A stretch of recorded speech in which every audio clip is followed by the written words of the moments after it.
¿Cómo están, queridos escuchas? Bienvenidos una vez más a otro capítulo de Tras las sombras terrenales. Antofagasta, 13 de enero de 1965. El reloj marcaba las 9:30 de la mañana cuando un estruendo seco rompió la rutina del puerto. En el sitio número 2, el buque mercante María Elizabeth comenzaba a arder, víctima de una serie de explosiones que transformarían esa jornada en una de las más oscuras de la historia marítima chilena. Gas propano, fuego, humo negro visible desde cada rincón de la ciudad y una lucha desesperada por sobrevivir. 8 muertos, decenas de heridos y una ciudad que aún recuerda el eco de las llamas en alta mar. Hoy, entre las sombras terrenales, navegamos entre los restos de la memoria, entre testimonios, documentos y silencios que aún flotan frente al Hotel Antofagasta, porque hay tragedias que no se hunden, solo esperan ser contadas. Y estamos el día de hoy con un invitado especial, ¿cierto? Estamos con Gilberto Flores, no, profesor, sí, e investigador, ¿cierto? Y nuestro equipo habitual, ¿cierto? Javier Díaz y Rodrigo Ramos. Bienvenido, Gilberto, a este nuevo capítulo. Muchas gracias por tu tiempo y por tu disposición de estar acá con nosotros. Muchas gracias, Jorge. Un gusto para mí estar acá en este espacio que rememora todo lo que ha sido la historia de nuestra región y específicamente nuestra comuna acá en Antofagasta. Así que muchas gracias por esta invitación y me interesa mucho que se sepan todos los detalles, ¿ya? De lo ocurrido el 13 de enero de 1965 con esta tragedia que, como bien dices tú, ¿no es cierto?, enlutó a Antofagasta y que, bueno, hasta el día de hoy está presente en la memoria de todos los trabajadores portuarios. Exactamente. Partamos un poco desde desde la génesis de cómo partió este evento. Primero, para saber desde dónde viene la nave, cuáles fueron las características de este navío, ¿cierto? Que llegaba y que, por lo que sabemos, era, entre comillas, un navío que principalmente transportaba cargas. Sí, mira, era un navío, era una motonave relativamente moderna, ¿ya? Muchos de los que conocieron en esta embarcación dijeron que tenía muchas especificaciones técnicas que la diferenciaba de otras embarcaciones, ¿ya? Era una motonave que fue construida en el año 1953 en Hamburgo, ¿ya?, Alemania. Esta motonave tenía una capacidad de 6.670 toneladas, ¿ya? Eh, Era una motonave que viajaba aproximadamente a 10 nudos, ¿ya?, de velocidad. De lo que respecta a la carga que podía transitar, ¿no es cierto?, de un lugar a otro, era aproximadamente de 1.500 toneladas, ¿ya? O sea, la nave pesaba 6.670 y podía transportar, Claro, claro, cargar 1.500 toneladas, ¿ya? Tenía un sistema de navegación con ecosonda y radar, ¿ya? Y como bien dices tú, o sea, era una nave que principalmente en lo que respecta a este momento en el que se generó la explosión, el accidente, ¿no es cierto? Venía desde Valparaíso, ¿no es cierto?, hacia Antofagasta y traía principalmente mercadería para distintos locales comerciales acá de la comuna. Mercadería que principalmente está constituida por pacotilla, cemento, ya, gas en cilindros pequeños y cilindros también ya más grandes, más industriales, carbón, coque para los hornos de Chuquicamata, ya, bueno, y diversos artículos para los almacenes. Bien. Ahora, cuando ya hablamos un poquito más, nos involucramos un poco en lo que pasó en el hecho histórico, principalmente, definimos, ¿cierto?, cuál era la función de este barco mercante, ¿cierto? ¿Cuáles fueron las principales razones de por qué ocurrió este accidente? ¿Cuál fue el factor significativo que fue lo que lo generó? Sé que hay muchas posturas, mucha investigación, pero ¿cuál es tu punto de vista de acuerdo a lo que tú has investigado sobre este tema? Mira, a ver, si vamos desde la logística, yo creo que lo principal fue que el María Elizabeth nunca debió haber llegado eh, al puerto de Antofagasta en sí, a ese sitio. ¿Por qué? Porque traía combustible en el fondo, ¿ya? ¿Qué? Traía carbón, traía gas, ¿no es cierto? el mismo combustible que movía la nave. Eh, por lo que yo he logrado indagar en los relatos, ¿no es cierto? Y también en la prensa de la época, todas aquellas embarcaciones que traían este tipo de elementos tenían que llegar a la chimba, ¿ya? Y no específicamente al puerto. Sin embargo, ¿por qué razones llegó el María Elizabeth allí? Las desconozco, pero yo creo que eso es lo principal. O sea, quizás esta situación se habría evitado, habría muerto menos cantidad de personas si es que logísticamente la embarcación hubiese llegado a la chimba, ¿ya? Ahora, ¿por qué se genera así el accidente? Acá hay una falla humana que muchos de los involucrados en el hecho que yo tuve la oportunidad de entrevistar me indicaron que es como cuando se descarga uno de estos galones de gas, que eran de los más grandes, ¿no es cierto? En vez de descargarlos con los 4 pericos, ¿ya? O los ganchos, le ponen 2, ¿ya? Eran galones grandes, por lo tanto esos galones grandes se tienen que descargar con estrobos, ¿no es cierto? Y con ganchos, que en este caso estaban constituidos por 4 patas. Eh, Quizás la premura de algunos trabajadores hizo que en vez de enganchar estos 4 pericos, engancharan 2 y al momento de descargar desde la nave este cilindro de gas, ¿no es cierto? Y aquí se diferencian un poco los relatos, ¿ya? Lo cierto es que el galón cae producto de que un estrobo se corta, ¿ya? Queda colgando en este caso de un estrobo y un gancho. Y algunos de los entrevistados, ¿no es cierto?, dicen que este cilindro pega en el molo, ¿no es cierto?, del puerto. Otros dicen que pega en la embarcación, ¿no es cierto? Y otros dicen que cuando lo iban echando a uno de los carros de la locomotora que estaba ahí, ¿no es cierto?, en este caso en el puerto para trasladar las mercaderías, pega en el carro, ¿no es cierto?, y se abre el cilindro de gas, ¿ya?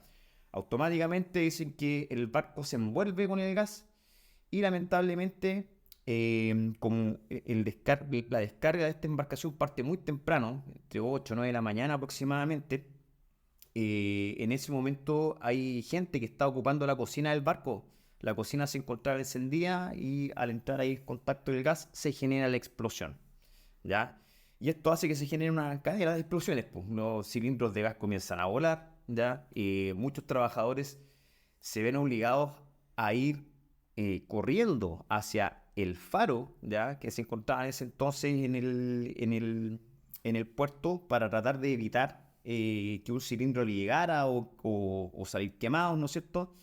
Eh, y lamentablemente, producto de la peligrosidad que se genera, los bomberos tampoco pueden ingresar al puerto, ¿ya? Exacto. No se podían exponer más vidas, ¿ya?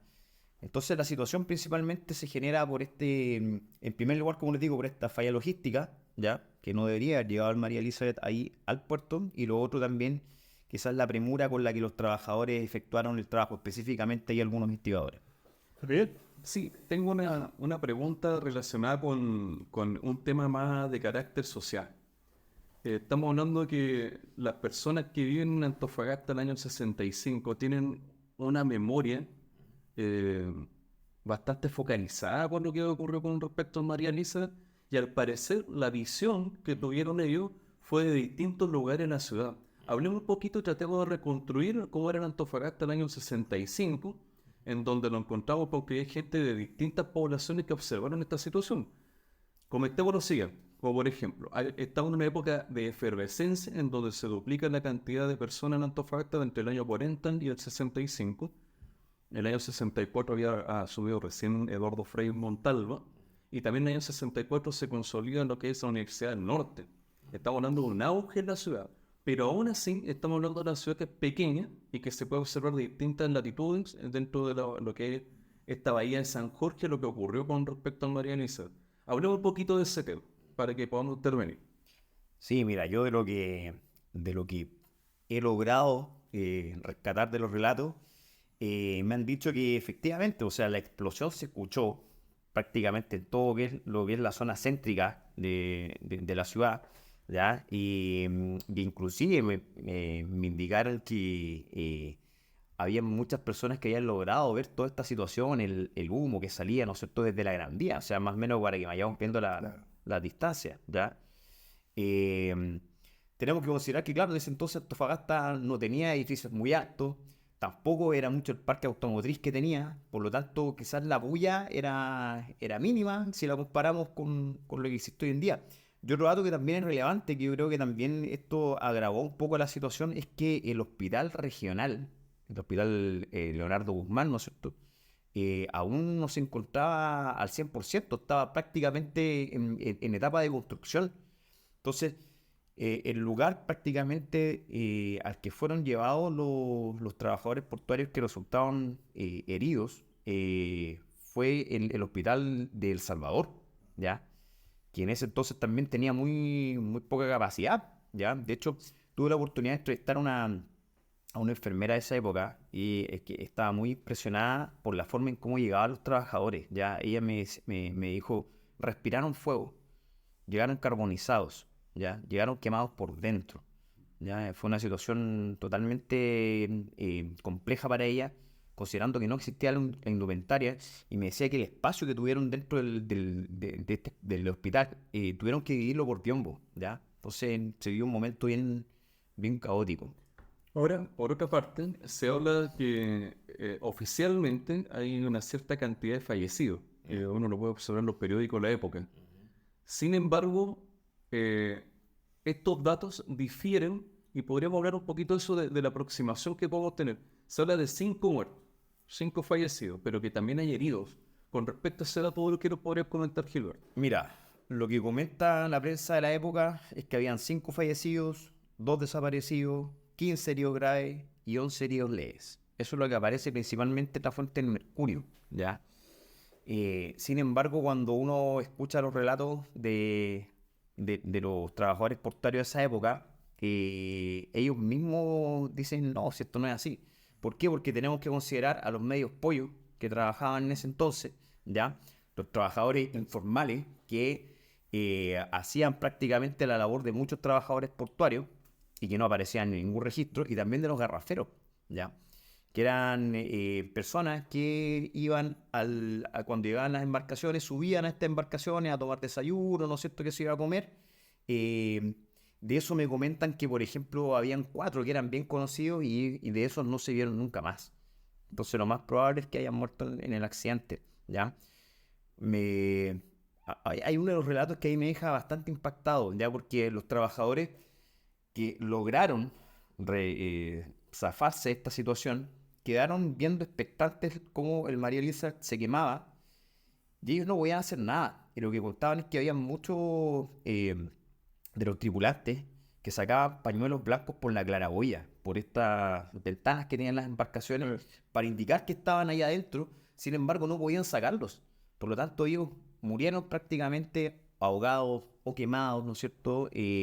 No se pudo hacer mucho, ¿ya? Estamos hablando entonces de que lo que ocurre con el María Elisa impacta en diversas plataformas a lo que es la mentalidad de la ciudad de Antofagasta. Tenemos personas que fallecen, que se consideran mártires también de la situación, pero me imagino que hay otros actos, los cuales son aledaños, que también se incorporan a esta historia. Algún dato heroico, por ejemplo, alguna persona que intentó salvar a los que estaban en el mar en ese momento, a los que se enfrentó esta persona, si es que hay algún dato relevante con respecto a ese tema. Sí, mira, una, una, eh, una persona que yo sé que se arrojó al agua, ¿ya?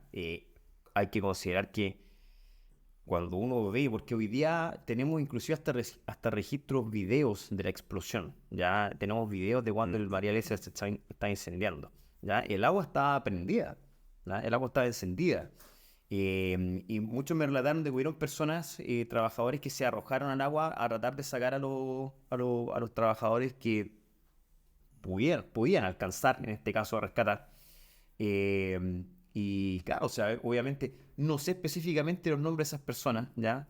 Pero los trabajadores que logré entrevistar me indicaron de que sí hubieron valientes ahí, ya que lograron hacer este acto heroico. Tú, Rodrigo, como periodista, yo sé que tú has realizado igual varias investigaciones recolección de relatos y recopilaciones asociadas a este mismo tema.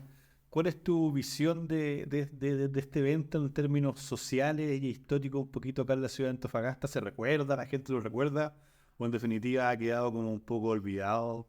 Aparte de algunas otras historias que han pasado en Antofagasta. Sí, mira, estaba viendo la cantidad de población de esa época. Hay un censo que dice que es de los años 60 y habían alrededor de 80.000 personas. 80.000 habitantes tenía Antofagasta. No era mucho, si se puede decir, pero, o sea, y 64 yo creo que deben haber habido alrededor de 100.000 personas. Ya es una Antofagasta, yo creo que muy en formación. O sea, hay una generación fuerte ahí también. Yo creo si contextualizamos la época como tal, es una época que está en el tema de la pastilla anticonceptiva. Ya. O sea, todas esas familias grandes. Claro. Es antes las pastillas están por ahí, están como entre las pastillas anticonceptivas, ¿no? Entonces son familias como de 5 hijos, 6 hijos. Entonces todas esas personas, digamos, quedaron bastante traumadas por la explosión, o sea, una explosión gigante con un sonido, me imagino, del mar, etcétera. Uno conversa con familiares y todos te cuentan la historia de María Elizan, algo que impactó mucho.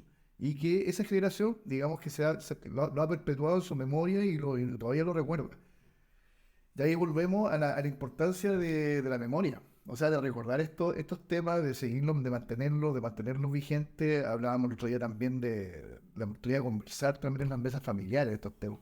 Porque claro, son temas de Antofagasta, son temas fuertes que nos dan todo como dijera, el potencial de nuestra historia, o sea, de nuestra identidad. Ahora, Gilberto, tenía una duda porque tengo entendido que tú también tienes una vinculación familiar con este tema, con tu abuelo, Sí. ¿no? Y que fue protagonista, ¿cómo fue? Sí, ¿Cómo mi, fue la mi- mi historia? abuelo está trabajando ahí en el sitio 2, donde ocurrió este hecho, ¿ya? Y bueno, él estuvo en la explosión, fue uno de los que logró correr y resguardarse ahí en la parte del faro. A mi abuelito le habían dado por muerto, ¿ya? De hecho, o sea, mi abuelita con mis tías, mi mamá también ahí fueron al hospital. Y apenas ocurrió esta situación, cuando empezaban a trasladar ya a los heridos para ver si es que estaba ahí, y mi abuelo no llegaba. Y él llega en la noche ya a la casa, ¿no es cierto? Ya con su vestimenta destrozada, sangrando, no se había atendido. Entonces, bueno, es una historia que yo también logré rescatar y conocer desde muy pequeño, ¿ya? Y aparte que también, como mi abuelito tuvo la oportunidad de seguir en contacto con muchos de sus compañeros de esa época, y yo la acompañaba a cobrar la pensión a la Asociación de Jubilados Portuarios Máximo Tavia, tuve la oportunidad de conocer también a muchos de estos viejitos, ¿no? Ya que eran muy buena onda, ¿no es cierto? Y tenían esa chispa de contarte las cosas que tú quedas un poco impactado, así, güey, ¿cómo lograron sobrevivir prácticamente a esa época? Y relacionado, mira, ¿sabes qué, Javier? A lo que tú me preguntabas anteriormente, alguna persona, algún personaje destacado, valiente, que sea atrevido a enfrentar esta situación y rescatar a algún otro trabajador. eh, hay que nombrar a don Sergio Díaz Bernal, que era el capitán de la embarcación. ¿Ya? Don Sergio Díaz Bernal, debemos decir que él falleció en este hecho, ¿ya? Y hasta el último no dejó la embarcación. De hecho, hay relatos en los que se señala que él mismo comenzó a tomar algunos galones de gas de los más pequeños y los comenzó a arrojar al mar. Entonces tenemos ahí quizás como la visión de este capitán, ¿no es cierto? Que realmente no abandona la embarcación hasta el último. Me llama la atención cuando hablamos de que un capitán, por ejemplo, arroja los galones de gas al mar. Me da la sensación de que era precaria esta situación de prevenir los riesgos con respecto a lo que transportaban. Hablemos un poco de qué se transportaban estas motonaves en aquella época. Y bueno, como te decía anteriormente, o sea, lo que principalmente se transportaba eran víveres, ¿ya? Pero llegaba de todo, o sea, alcohol, ¿ya? Combustible. Por eso yo te insisto, yo creo que no había mucha fiscalización, ¿ya? No había mucha fiscalización respecto a las cosas que se introducían. y tampoco había fiscalización, por lo que yo logro concluir de lo que se visualiza en este hecho, respecto al estado material de los instrumentos que se ocupaban para las descargas, de revisar a lo mejor los estrobos, de revisar las grúas, no sé, yo creo que eso a lo mejor no había mucha conciencia respecto a ello. Y por eso se generaban este tipo de accidentes. Y lo otro que también eh, me comentaban algunos estibadores, ¿ya? Cuyos padres también estuvieron en este hecho, ¿ya? Es que muchos de los viejitos, ¿no es cierto?, se acostumbraban a llegar a veces medio pasado de copa. Y tampoco nadie fiscalizaba No hay eso. marino mercante. Claro. Acá, Entonces, ¿qué pasa? Que en el fondo muchos trabajadores a lo mejor Claro. se presentaban no en las mejores condiciones, o también, ¿qué ocurría? Que no estaba muy presente en la conciencia eh, las horas de descanso que debía tener un trabajador. Entonces, hoy día, claro, tenemos el tema regulado, sabemos que hay 8 horas, ¿no es cierto? Y que el descanso es importante. Acá habían trabajadores que hasta triplicaban sus turnos. Entonces, imagínate lo que significa un trabajador que ha dormido muy poco, que tiene que a lo mejor maniobrar una grúa o que tiene que efectuar una descarga de algún material que sea pesado, ¿ya? O de alta peligrosidad y el cuerpo no le funciona al 100%. Esos elementos quizás no estaban muy presentes en la época, no había mucha conciencia. Y son factores obviamente gatillantes de que se hayan producido este tipo de accidentes. Ahora, es súper importante el relato que nos está entregando Gilberto, porque esto renueva lo que es este imaginario colectivo que tenemos en Antofagasta, nos lleva a un espacio en el cual nosotros no tenemos memoria porque no lo vivimos, pero sin lugar a dudas, hoy en día estamos capacitados para transportar esta información a las nuevas generaciones. Hemos hablado en otra oportunidad de la importancia de la mesa familiar antofagastina que transporta esta historia oral, que es la misma oralidad que se vive en el puerto que tú comentabas recientemente, y que se pone en boga con un concepto llamado antofagastinidad, que es tratar de vincular todos estos elementos, los cuales son parte de la identidad antofagasta, que también se cuestiona hoy en día. ¿Cuál es el contenido de la identidad antofagastina? Pues bien, hoy en día nos encontramos con un relato que es del año 65, que muchos de nuestros padres, abuelos incluso, no perdieron esa memoria. Pero sin lugar a dudas estamos viendo un proceso en el cual tenemos que renovar esa oralidad. Hoy en día Gilberto nos entrega estos datos que son súper importantes y de alguna forma los auditores van a tratar de imaginar cómo era en Antofagasta aquella época. Menciona Rodrigo que bordeaba los 80.000 habitantes en los años 60. Claro, hay que vincularlo al último censo que hay de la época. Claro. Estamos hablando que está consolidándose una universidad en Antofagasta. Hoy en día no imaginamos eso porque vemos muchas universidades, vemos muchos edificios grandes, pero estamos hablando de una Antofagasta que no tiene edificios grandes. Entonces, de distintas partes de la ciudad se puede observar esta situación. Importantísimo el tema, hoy día es un nuevo aporte que estamos entregando al aspecto identitario de nuestra ciudad y sobre todo con datos que son específicos, porque acá hemos hablado incluso de dónde proviene esta motonave llamada María Eliseo. El estruendo, me lo imagino, tiene que haber sido propagado por toda la ciudad de Antofagasta. Y hay un tema también que se conecta con otros naufragios y a la vez también con otro capítulo de Antofagasta que es el contrabando. O sea, todo el tema marítimo, son historias muy apasionantes, muy llamativas y todavía está en la memoria de las personas. O sea, uno también habla de lo que hablamos, las precariedades del trabajador portuario y también estos temas de los muelles, los asaltos, los piratas, el contrabando. Era una cosa que se producía mucho en esos tiempos. Claro, Antofagasta no es ajeno a eso. No es ajeno a eso. Y poco se sabe, por ejemplo, quienes trabajamos en establecimientos vocacionales, podemos darnos cuenta que no se transporta esta historia para unas nuevas generaciones. Imaginemos lo siguiente, pongo un ejemplo, apartándome un poquito nomás del tema de María Elizabeth. En agosto de 1879 llega el Huáscar a la bahía de San Jorge y cercano a lo que es hoy en día la Poza del Cuadro o el Parque de los Eventos, hay un cañón Armstrong de 300 libras que se comienza a enfrentar a Huáscar y ahí estaba también enfrentándose con la Octava y la Magallanes. Dicen por ahí algunos datos que serían 13 cañonazos que le habría pegado el Huáscar a estas embarcaciones, pero también que llegaron a la ciudad de Antofagasta. Para un niño de 10 años que nace en Antofagasta es inimaginable aquello. Lo ven como algo muy lejano. Depende de nosotros hacerlo mucho más cercano y que toquen esta historia para que la vayan sintiendo. Comentarle a ellos que se hundió una embarcación en María Elizabeth, que aparte por el nombre es mucho más recordable para el ciudadano antofagastino, y comentar este tipo de historias para que ellos transporten esto a la siguiente generación es súper importante. Ahora, lo cognitivo de lo que nosotros le podemos entregar a ellos, de la teoría, tiene que causar una emoción para que sirva de pegamento para la memoria, que le produzca placer saber de Antofagasta, conocer Antofagasta. Más allá de los libros, hay una historia súper potente que nos está esperando ahí, rescatando a través de la oralidad. A propósito del Huáscar, el otro día también me contaban otra historia del Huáscar, relacionada con la playa del Huáscar. ¿Por qué se llama playa el Huáscar? Entonces me contaban que para la guerra civil vino el Huáscar ya, digamos, con las fuerzas, creo que estaban armadas en esa época. Eso fue en 1891. Y llega el Huáscar y corta el cable.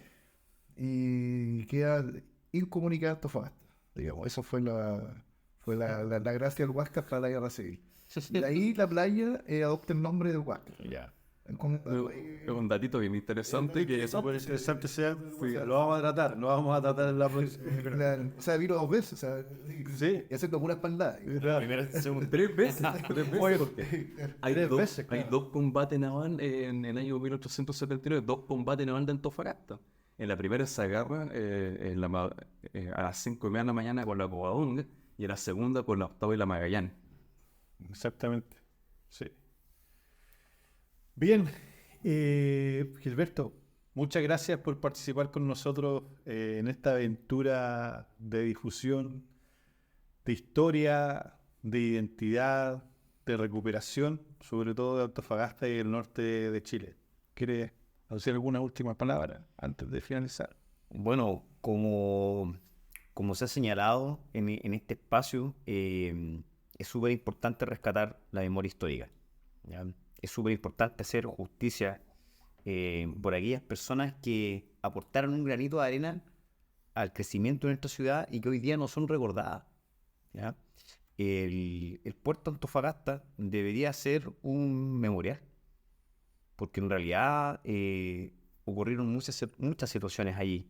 Y hoy día, gracias a acciones como esta, se logran ser rescatadas esas voces que en su tiempo o en su momento no fueron escuchadas. Entonces es un llamado de atención también, pues, porque si queremos generar identidad, tenemos que escuchar los que han vivido gran parte de la historia de Antofagasta y que aún los tenemos acá presentes, ¿ya? Así que, bueno, yo les agradezco la invitación y también que me hayan permitido contar este hecho que, bueno, en mi familia es muy recordado. Gracias, Gilberto. A veces las historias más potentes no están en los libros, sino en los recuerdos que sobreviven al paso del tiempo. Hoy, en este episodio, nos sumergimos en una tragedia que marcó a Antofagasta y que aún vive en la memoria de quienes estuvieron allí o escucharon el relato de sus padres y abuelos. El naufragio del María Elizabeth no fue solo un accidente, fue un momento que sacudió a toda una ciudad, que movilizó bomberos, vecinos, trabajadores y que dejó cicatrices que aún se sienten. Si esta historia te hizo pensar o te hizo recordar, te invitamos a seguir acompañándonos. Tras las sombras terrenales, queremos siempre rescatar esas voces que a veces se pierden en el ruido del presente. Síguenos, comparte este episodio y ayúdanos a mantener viva la memoria de nuestro territorio, de nuestra gente y de nuestras sombras. Porque mientras haya alguien dispuesto a escuchar, las historias seguirán saliendo a la luz. Gracias por estar aquí. Nos encontramos en el próximo viaje.